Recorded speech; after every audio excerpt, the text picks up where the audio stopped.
Flowers top singer season 5 ഇന്നത്തെ നമ്മുടെ വേദിയിൽ അടിപൊളി മനോഹര ഗാനമായിട്ട് എത്തുന്നത് നമ്മുടെ ദേവദർശനാണ്. പാടാൻ പോകുന്ന പാട്ട് ഏതാണെന്ന് വെച്ച് കഴിഞ്ഞാൽ എവിടെയാണെങ്കിലും നിന്റെ സങ്കല്പങ്ങൾ എന്ന് തുടങ്ങുന്ന അതിമനോഹര ഗാനമാണ് വേദിയിൽ പാടാൻ വേണ്ടി പോകുന്നത്. അപ്പൊ നമ്മുടെ തമ്പനയിൽ കണ്ട പോലെ തന്നെ നമ്മുടെ ദേവദർശന് റിമി ചേച്ചിയുടെ വക ഒരു കിടിലൻ സമ്മാനം കൂടി ഉണ്ട് കേട്ടോ.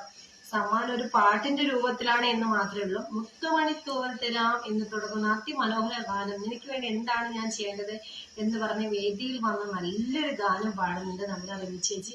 അപ്പൊ നമ്മുടെ ദേവദർശ ആകെ സർപ്രൈസ്ഡ് ആയിട്ട് അങ്ങനെ പാടിക്കൊണ്ട് വേദിയിൽ വന്ന് അവനെ ഒന്ന് കെട്ടിപ്പിടിക്കുന്ന ഒരു നിർണായക നിമിഷമൊക്കെ ഇന്ന് നമ്മുടെ വേദിയിൽ അരങ്ങേറാൻ പോകുന്നുണ്ട്. എല്ലാവരും മിസ് ചെയ്യാതെ കാണേണ്ട ഒരു എപ്പിസോഡ് തന്നെയാണ്. അപ്പം ആ ഒരു സന്തോഷ നിമിഷമുണ്ട്. അപ്പൊ അത്രയും ടഫായിട്ട് കോംപ്ലിക്കേറ്റഡ് ആയിട്ടുള്ള ഒരു സോങ് ആണ് നമ്മുടെ ദേവദർശി പാടാനും പോകുന്നത്. ബിന്നി ചേച്ചിയൊക്കെ പറയുന്നുണ്ട് അത്രയും കോംപ്ലിക്കേറ്റഡ് ആയുള്ള ഒരു സോങ് നിഷ്പ്രയാസം പാടി മോൻ അടിപൊളിയായി പെർഫോം ചെയ്തു എന്ന് പറയുന്ന ഒരു നല്ലൊരു സോങ് ആണ്. അപ്പോൾ നിങ്ങൾ എല്ലാവരും നമ്മുടെ ദേവദർശനെ സപ്പോർട്ട് ചെയ്യുന്നവരുണ്ടെങ്കിൽ നമ്മുടെ ഫ്ലവേഴ്സിലെ ഈ ഒരു പാട്ട്, ഈ ഒരു ദേവദർശന്റെ ഈ ഒരു സോങ്ങും ഇന്നത്തെ രസകരമായ നിമിഷങ്ങൾക്കൊക്കെ നിങ്ങൾ കാണണമെന്നുണ്ടെങ്കിൽ നമ്മുടെ ചാനൽ സബ്സ്ക്രൈബ് ചെയ്ത് മുന്നോട്ട് പോവുക. വീഡിയോ ഇഷ്ടപ്പെട്ടാൽ ലൈക്ക് ചെയ്യാം. അപ്പോൾ ബൈ ബൈ.